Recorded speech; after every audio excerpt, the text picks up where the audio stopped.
wabarakatuh. Innal hamdalillah nahmaduhu wa nasta'inuhu wa nastaghfiruh wa na'udzu billahi min shururi anfusina wa min sayyiati a'malina. Man yahdihillahu fala mudilla lahu wa man yudlilhu fala hadiya lahu. Wa asyhadu an la ilaha illallah wahdahu la syarika lah. Wa asyhadu anna sayyidana Muhammadan abduhu wa rasuluh. Rabbi shrah li sadri wa yassir li amri wa hlul 'uqdatam min lisani yafqahu qawli. Subhanaka la ilma lana illa ma 'allamtana innaka antal alimul hakim. Allahumma la sahla illa ma ja'altahu sahla wa anta taj'alul hazna idza syi'ta sahla bi rahmatika ya arhamar rahimin. Amma ba'd. Segala puja dan puji kehadirat Allah. Salawat serta salam kepada junjungan kita Nabi Muhammad sallallahu alaihi wasallam, para keluarga, sahabat, tabi'in serta seluruh umat yang selalu beristiqamah mengikuti sunnah-sunnahnya hingga yaumul qiyamah. Tentunya yang sama-sama kita hormati para habaib, para asatidz, para guru, orang-orang tua kami yang cukup banyak hadir pada malam hari ini. Semoga semuanya dimuliakan oleh Allah SWT, diberikan panjang umur, sehat walafiat, selalu istiqomah untuk mengikuti sunnah-sunnah Nabi Muhammad SAW.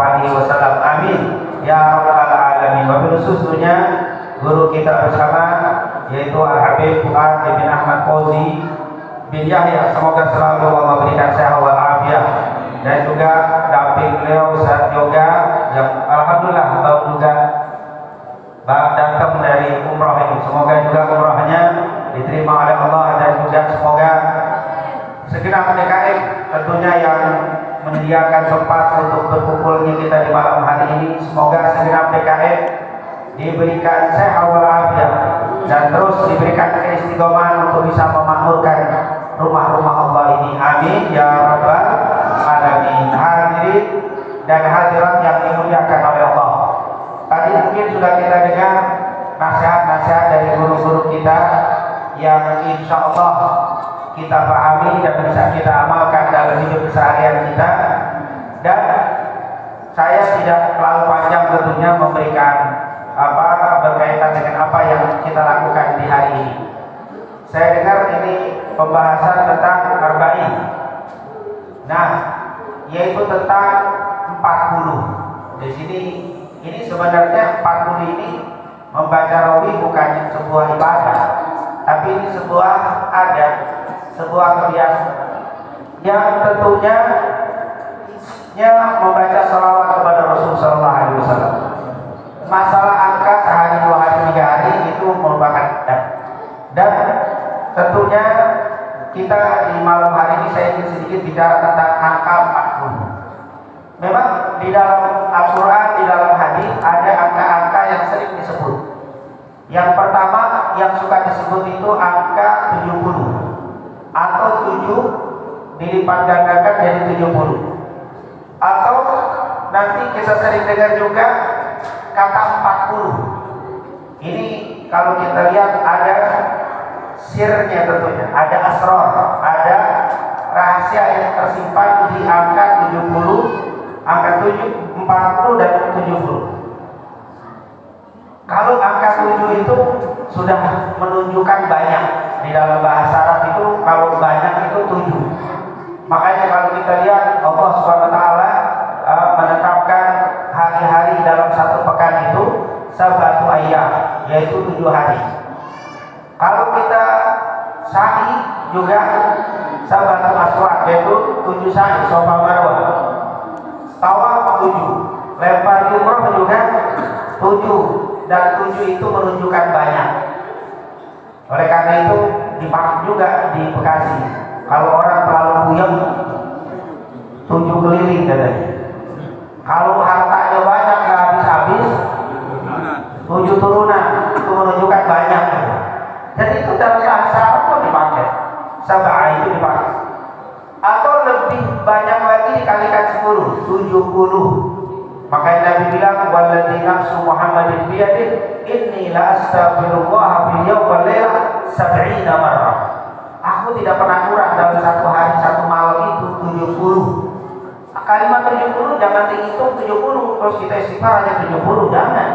Maksudnya banyak sekali itu 70. Kalimat sab'i yaitu kalimat 70.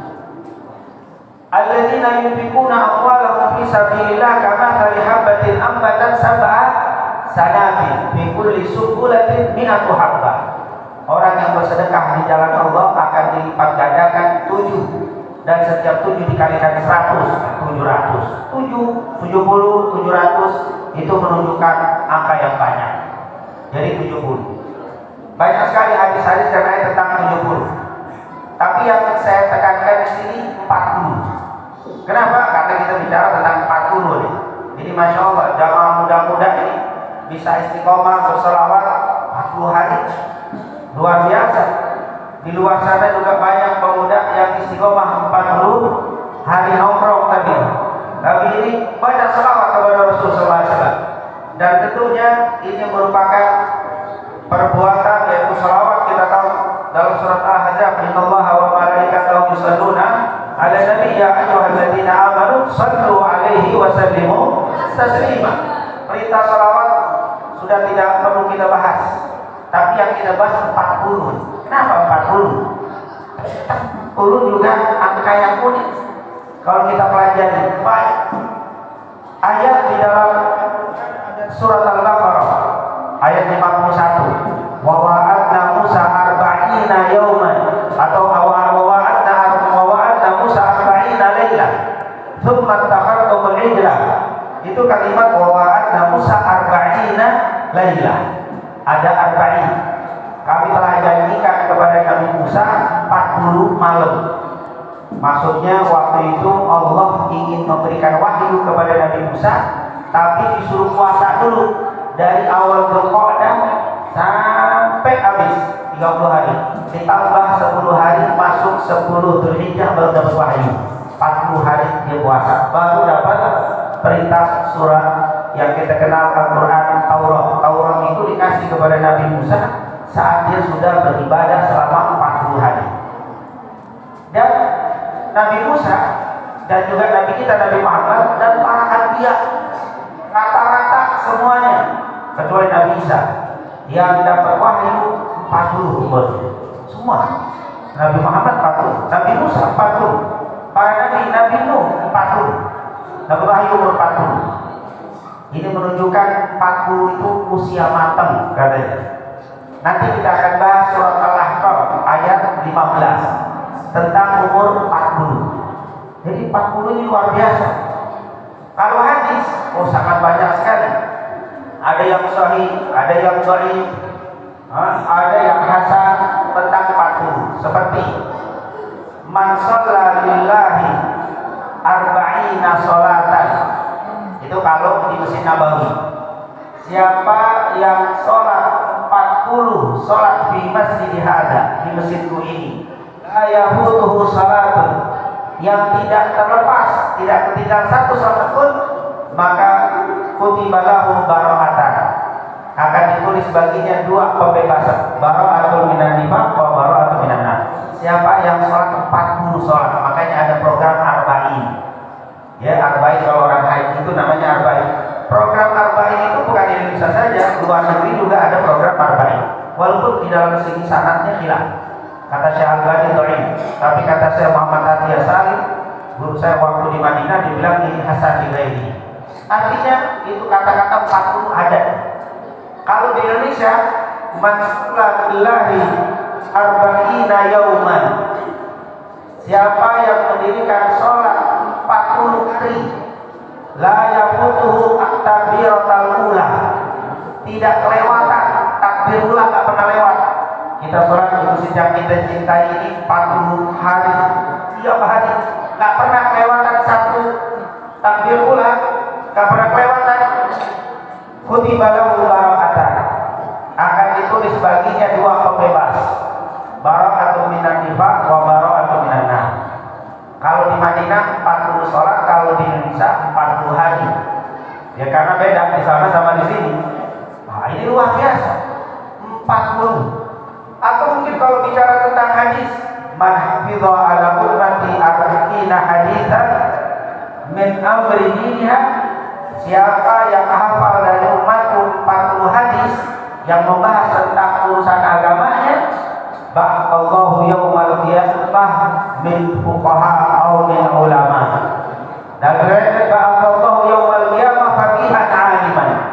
Siapa yang hafal 40 hadis dari umatku di dalam urusan agamanya, nanti di hari kiamat akan dibangkitkan dari golongan para ulama. 40 hadis. Jadi 40 ini luar biasa, angka yang sangat istimewa. Saya tidak berpanjang lebar tentang hadis-hadis, membacakannya terlalu banyak. Intinya Bapak Ibu yang dimuliakan Allah, kata para ulama, kalau Bapak Ibu beribadah istiqomah 40, itu menunjukkan sudah akan kelihatan hasilnya. Makanya kata para ulama, punya hajat, siapa yang punya hajat dunia dan akhirat, istiqomahkan tahajud 40 hari, gak pernah lewat gobul hajat. Karena 40 hari itu bisa istiqomah, gak sembarangan. Orang miliar bisa 40 hari istiqomah. Oleh karena itu para pemuda kita di bawah pimpinan Habib Fuad Ibn Yahya untuk membaca sholawat 40 hari, insya Allah ini merupakan perjuangan yang luar biasa. Insya Allah Allah berikan pahala-pahala yang berlipat ganda. Amin ya rabbal.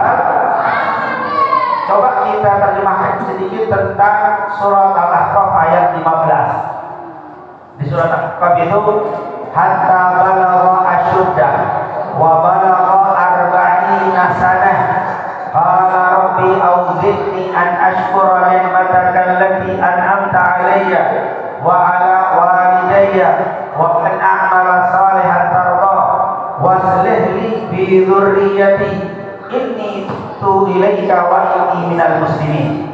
Itu surat Al-Ahqaf ayat 15. Cerita umur 40. Dan ini kata para ulama selayaknya orang yang sudah umur 40 juga baca doa ini. Hatta balagha asyudda, ketika umur orang sudah sampai usia asyudda 33 sampai 39, itu namanya umur asyudda. Wa balagha arba'ina sanah, dan kalau sudah umur 40 tahun, nah ini amalan bagi orang yang umur 40 tahun. Layak orang yang umur 40 tahun harus mengamalkan ayat ini, kata para ulama. Abdullah bin Abbas bilang, yang umur 40 jangan ketinggalan nih. Apa? Hatta balagha asyudda wa balagha arba'ina sanah qala. Siapa yang sudah masuk umur 33 sampai 39, utamanya umur 40 ke atas, sering-seringlah baca doa ini. Apa? Rabbi auzidni an ashkura ni'mataka allati an'amta alayya wa walidayya wa an a'mala salihan tarda waslih li fi dzurriyyati inni tubtu ilaika wa inni minal muslimin. Nah, ini adalah doa yang harus kita baca.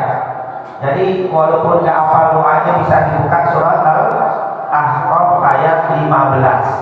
Apa itu? Kata Allah, orang-orang yang sudah sampai usia 40 tahun hendaklah berdoa dengan mengatakan Rabbi auzidni an ashkura ni'mataka an'amta alayya.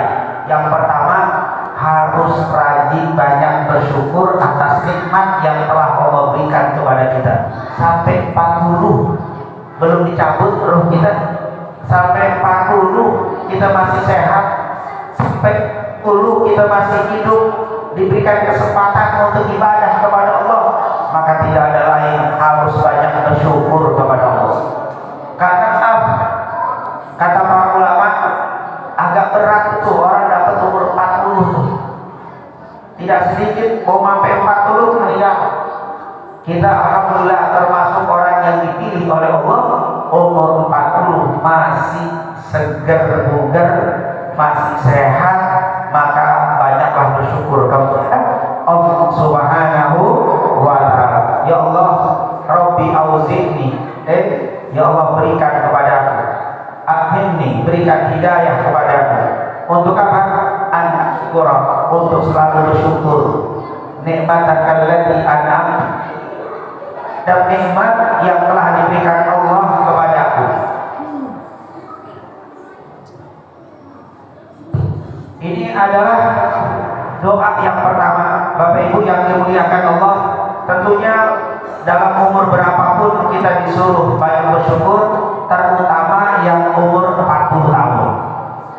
40 tahun kata para ulama, kenapa sih 40 tahun banyak bersyukur?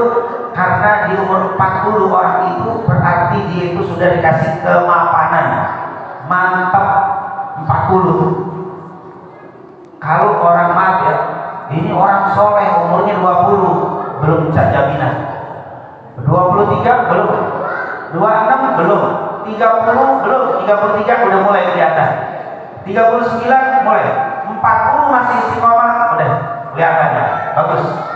Patokannya 40. Makanya Nabi Muhammad dapat wahyu umur 40. Nabi Musa, nabi-nabi dapat 40. Kalau sudah 40 mapan sudah. Jarang umur 40 yang istiqomah baik, 40 mundur ya. Kebanyakan boleh dikat ke atas. Inilah umur 40 tahun. Oleh karena itu, insya Allah Allah jadikan kita orang-orang yang bersyukur. Terutama yang sudah usia 40 tahun, ayo kita perbanyak bersyukur kepada Allah Subhanahu wa Ta'ala. Karena tidak terasa nikmat yang sangat banyak Allah berikan kepada kita, kan sampai umur 40 kita masih dalam keadaan sehat walafiat. Terus setelah bersyukur atas nikmat, jangan lupa wa ala walidayya. Maksudnya apa itu ala walidayya? Jadikan ya Allah aku orang-orang yang bersyukur atas kebaikan orang tuaku. Artinya jangan lupain orang tua. Jadikan orang tua sebagai jalan kita menuju ridhonya Allah Subhanahu wa Ta'ala. Orang-orang tua kita yang di rumah kita sudah umur 40 nggak bisa berbakti sama orang tua, celaka kita. Umur 40 tidak bisa berbuat sama orang tua, tidak bisa berbuat baik, masih megelin orang tua, berat kita. Ini adalah kunci.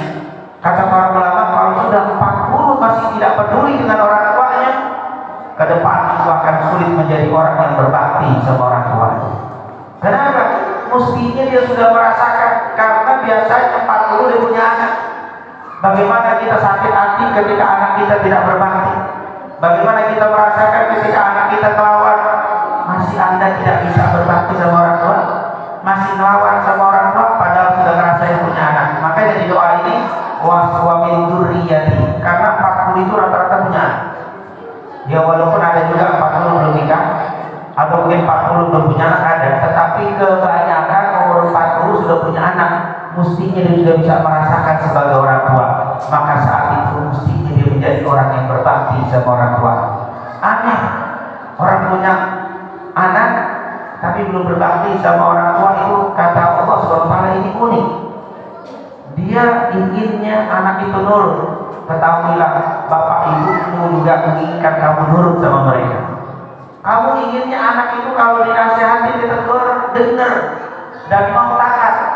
Begitu juga orang tua kita, dia pengennya kita dinasihati oleh mereka, kita dengar dan taat.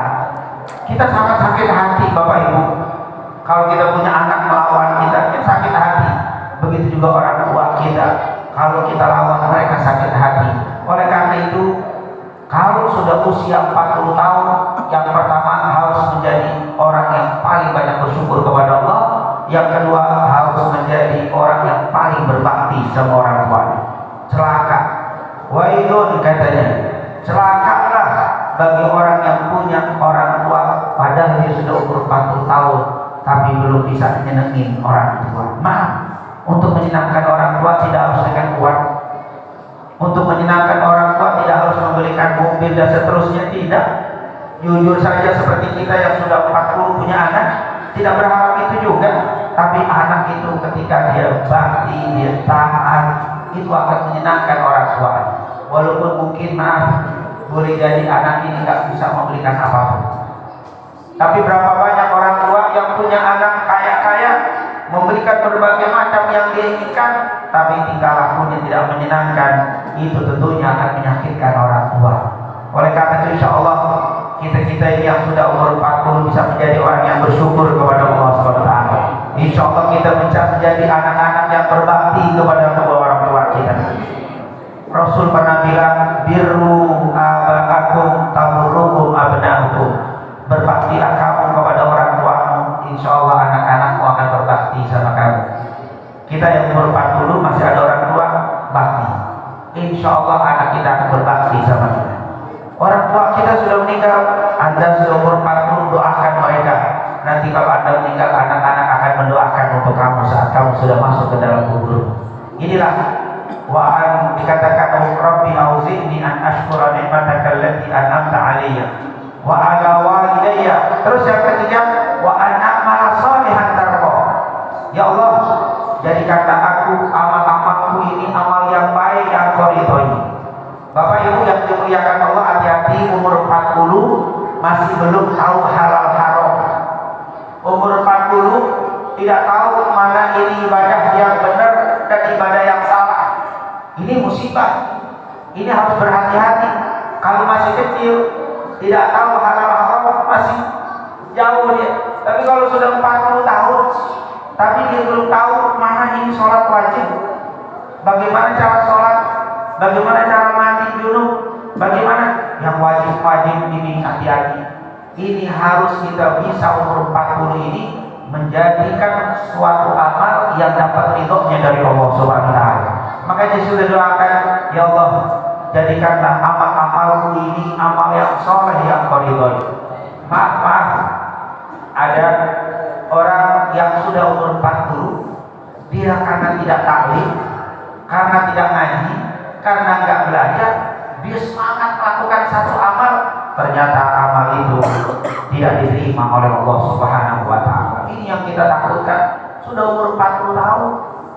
Karena umur 40 ini kata para ulama adalah umur yang engkau bisa melihat ke belakang dan menatap ke depan, dan karena pertengahan itu engkau akan bisa melihat masa-masa lalu. Tinggal masa lalu akan menjadi pelajaran untuk kebaikan ke depan. Itu umur 40. Oleh karena itu kita selalu berdoa kepada Allah agar kita dikasih petunjuk oleh Allah, agar bisa bertemu dengan guru-guru, bertemu dengan para ulama, kumpul dengan orang-orang soleh, agar mereka bisa membawa kita ke jalan yang diridhoi oleh Allah Subhanahu wa taala. Karena nanti di hari kiamat yang dihitung itu bukan terbanyak amalnya, tetapi yang paling bagus, yang paling indah, yang paling sesuai dengan yang dipahami oleh para ulama salafus saleh. Tabarakalladzi biyadihil mulku wa huwa ala kulli syai'in qadir, alladzi khalaqal mauta wal hayata liyabluwakum ayyukum ahsanu amala. Yang paling ahsan amalan. Allah ingin melihat siapa di antara kalian yang paling bagus amalnya. Allah, amal yang paling bagus. Makanya di sini jangan kita sekedar beramal, tapi hendaklah amal ini bagus apa tidak. Dari mana kita tahu barometer ukuran ini baik dan tidak baik? Kembali kepada para ulama. Kenapakah kembali kepada Quran hadis? Cukup kembali kepada ulama. Dengan ulama mereka kembali kepada Quran dan hadis. Karena kelas-kelas kita kembali kepada Quran dan hadis berantakan. Kelas kita ini belum bisa kembali kepada Quran dan hadis. Kita harus kembali kepada para ulama. Yang para ulama itu kembali kepada Quran dan hadis Nabi Muhammad SAW. Karena kalau kita kembali kepada Quran, itu Quran yang dikembalikan maksud kemana? Membaca Quran, teks Quran. Tidak bisa alif lam mim dzalika kitabun kita membuka hukum dari mana gitu. Quran itu tidak bisa dipahami kecuali kita mengambil pemahaman dari ulama. Lihat dulu asbab nuzul, asbab nurul dan seterusnya, luar biasa. Sangat nggak semudah. Jangan ambil buku Quran terjemah, diambil istinbatul ahkam minal terjemah. Wah, ini menjadi mengeluarkan hukum dari Quran terjemah, berantakan agama. Harus kembali. Quran itu tidak akan bisa dipahami dengan sempurna kecuali ada ilmu-ilmu pendukung untuk menerjemahkan itu Quran. Ada ilmu asbabun nuzul, ada ilmu nasikh wal mansukh, ada am al khas, ada khas al am. begitu banyaknya ilmu yang luar biasa. Makanya kita buka buku tafsir yang luar biasa. Makanya itu Pak, Ibu yang dimuliakan Allah, kalau kita buka buku tafsir, misalkan tafsir yang paling tua Imam At-Tabari 324 Hijriah, beliau punya karangan tafsir Quran 24 jilid. Tulisannya terjemahannya pakai Arab, tafsir Quran pakai Arab juga. Berarti orang Arab dulu kagak paham kalau nggak pakai tafsir. Buktinya tafsirnya pakai bahasa Arab, berarti itu konsumsi orang Arab. Orang Arab sendiri waktu menafsirkan Al-Quran pakai apa? Pakai tafsirnya Arab. Berarti untuk orang Arab sendiri yang ibunya bahasa Arab pakai tafsir. Apalagi kita yang ibunya masih bahasa Betawi, memegang Quran susah. Tafsir Tabari, tafsir apa lagi? Al-Fahr Razi, tafsir Al-Kabir 35 jilid. Apalagi tafsir Al-Jami' li Ahkam Al-Quran Qurtubi, dan seterusnya. Tafsir yang luar biasa, semuanya berbahasa Arab. Ini menunjukkan orang Arab saja perlu tafsir untuk memahami Al-Quran. Belum lagi hadis. Hadis itu bukan hanya kutubus sittah, Bukhari, Muslim, Abu Dawud, Tirmidzi, Nasai, Ibnu Majah, tapi ada kutub besar. Ditambah Imam Ahmad, Sunan Darimi, Muwatta, Imam Malik, belum lagi kitab-kitab yang lain. Ya Allah, puyeng kita. Dikumpulin di kitab hadis dan tafsir, masjid ini penuh. Gimana saya mau kembali kepada Quran dan hadis namanya?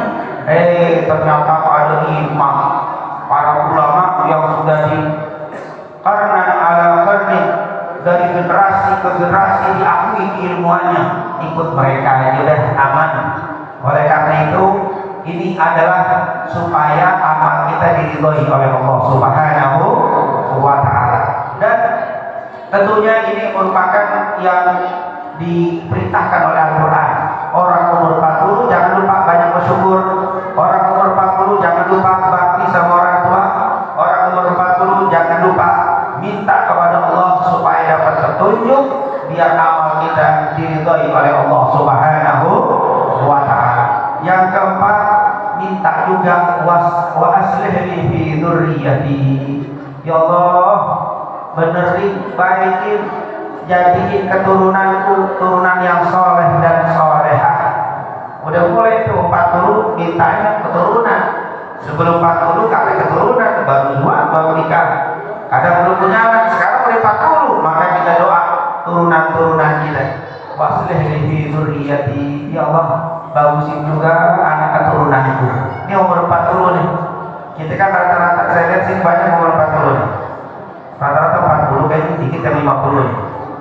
Nah, gaya-gaya enggak, lu lebih dari 50. Enggak, kata Imam Syafi'i, pemuda itu adalah orang yang semangat menuntut ilmu, berusaha menjadi orang bertakwa, itulah pemuda. Kata Imam Syafi'i yang meninggal 100, lahir 150, meninggal 204, Muhammad bin Idris Asy-Syafi'i pernah mengatakan, isbir ala muril jafa min mu'allimin fa inna rusubal ilmi fi nafaratihi wa man lam yadhur marrata alimi sa'atan tajarra lahu dhulal jahli tula hayati wa dhatul fata wallahi bil ilmi wa tuqa fa illam yakun ala i'tibara lidatihi wa man fatahu ta'lim wa kashababi fatabir alaihi arba'ati wafati. Syair yang luar biasa, salah satu potongannya, sungguh pemuda yang sejati itu adalah orang yang semangat untuk belajar agama dan semangat untuk meningkatkan ketakwaan. Jadi Imam Syafi'i itu melihat tua muda bukan dari umur, tapi semangat ngajinya. Ada muda-muda kagak ngaji, tua tuh kata Imam Syafi'i. Mudanya umurnya doang, tapi semangatnya semangat tua. Tapi ada orang-orang tua semangat taklimnya, semangat pengen menjadi bertakwa, begitu semangat. Itulah pemuda yang sejati kata Imam Syafi'i. Oleh karena itu, insya Allah kita termasuk pemuda semua di hadapan dari Imam Syafi'i rahimahullah. Inilah yang kita minta. Dan yang kelima, jangan lupa di sini, inni tubtu ilaika. Ya Allah, aku juga bertobat kepadamu. 40 banyakin istighfar, 40 banyakin bersyukur, 40 jadilah orang yang berbakti, 40 jadilah minta kepada Allah supaya amal kita diridhoi oleh Allah. 40 jangan lupa minta juga untuk keturunan kita. 40 yang kelima, inni tubtu ilaika. Ya Allah, aku mohon taubat kepadamu. Kemarin kita mungkin lupa beristighfar. Ayo mulai malam ini yang umur 40 kata Allah, ini bukan Rasul, langsung Allah, perbanyak istighfar, perbanyak mohon ampun kepada Allah. Karena kita tahu Bapak Ibu yang dimuliakan Allah, mungkin kalau kita hitung-hitung, kita ingat-ingat dari umur 16, umur balik sampai 40 ini, banyak kali dosa-dosa kita yang kita sengaja, tidak sengaja. Mungkin banyak kewajiban-kewajiban yang terlewat, mungkin banyak hal-hal yang dimakruhkan kita langgar, bahkan yang haram kita tabrak juga. Ayo saat ini kita mulai memperbanyak istighfar. Dan Rasulullah paling suka dengan istighfar. Dengan istighfar begitu banyak faedahnya. Yang paling penting, diampuni semua dosa dan kekurangan kita. Insya Allah dengan 5 ini kita akan minta yang terakhir, wa inni minal muslimin. Kalaupun aku meninggal ya Allah, semoga meninggalkan dalam keadaan Islam. Ini umur 40 udah mulai deh mintanya taubat, mintanya meninggal Islam. Mungkin kalau masih muda mikir minta mati Islam, tapi udah 40 udah di atas 40 siap-siap mintanya oleh Allah, kalau mau ini matikan kami dalam keadaan agama Islam. Ya ayyuhalladzina amanu taqullaha haqqa tuqatih wa la tamutunna illa wa antum muslimun. Kata para ulama, ya abna al-arba'in, ma dikatakan zarqun lana hasadu, ya abna al-khamsin, ma taqaddamtum wa ma akhadtum qadru anfusakum lil mauta, ya abna as-sittin, ma taqaddamtum wa ma akhartum, ya abna al-thamanin aw sab'in, la udra lakum. Kata para ulama, ya abna al-arba'in, ya orang-orang yang sudah berusia 40 tahun, zarqun lana hasadi, tanaman yang kau tanam dikit lagi panen. Tanaman yang kau tanam dikit lagi panen. Amal yang kau lakukan dikit lagi akan terlihat setelah kita meninggal. Ya abna al-khamsin, hei orang-orang yang berusia 50 tahun, dikatakan di situ udhu anfusakum, dikatakan bil mauta, siap-siap masukkan kamu dari bagian orang-orang yang sudah mendekati kematian. Ya Allah. Ya abna as-sittin, wahai orang-orang yang berusia 40 dan 60 tahun, dikatakan madza qaddamtum wa madza akhartum, harus mulai hitung apa yang belum saya kerjakan, apa yang masih saya tinggalkan, harus diperhatikan. Yang terakhir, ya abna as-sab'in wa thamanin, la udra lakum, ya orang-orang yang berusia 70 sampai 80 ke atas, la udra lakum, tidak ada udzur untuk kalian tidak ibadah kepada Allah Subhanahu wa ta'ala. Semoga pertemuan ini menjadi pertemuan yang penuh rahmat dan berkah untuk kita semuanya. Semoga umur-umur kita yang telah berlalu menjadi umur yang penuh berkah. Umur yang tersisa insya Allah menjadi taufik hidayah selalu mendampingi kita untuk bisa mendapatkan amalan yang terbaik di hadapan Allah Subhanahu wa ta'ala. Dan kita mohon kepada Allah, semoga kita semuanya dijadikan anak-anak yang berbakti kepada kedua orang tua kita, dan Allah jadikan anak keturunan kita berbakti kepada kita semuanya. Dan kita mohon kepada Allah Subhanahu wa ta'ala, semoga dosa-dosa yang pernah kita lakukan, baik yang disengaja atau tidak disengaja, yang kecil atau yang besar, yang dilakukan secara terang-terangan atau tersembunyi, semoga tidak keluar dari tempat ini kecuali semua sudah diampuni oleh Allah, sudah dimaafkan oleh Allah Subhanahu wa ta'ala. Dan Allah berikan taufik hidayah kepada kita semuanya untuk istiqomah di jalan junjungan kita Nabi Muhammad SAW. Dan apabila ada di antara kita dan keluarga kita yang hendak dipanggil oleh Allah, semoga tidak ditinggalkan kecuali dalam keadaan husnul khatimah, kecuali dalam keadaan husnul khatimah, kecuali dalam keadaan husnul khatimah. Ya rahmatika ya arhamar rahimin. Amin amin ya rabbal alamin. Mungkin itu yang bisa saya sampaikan, lebih kurang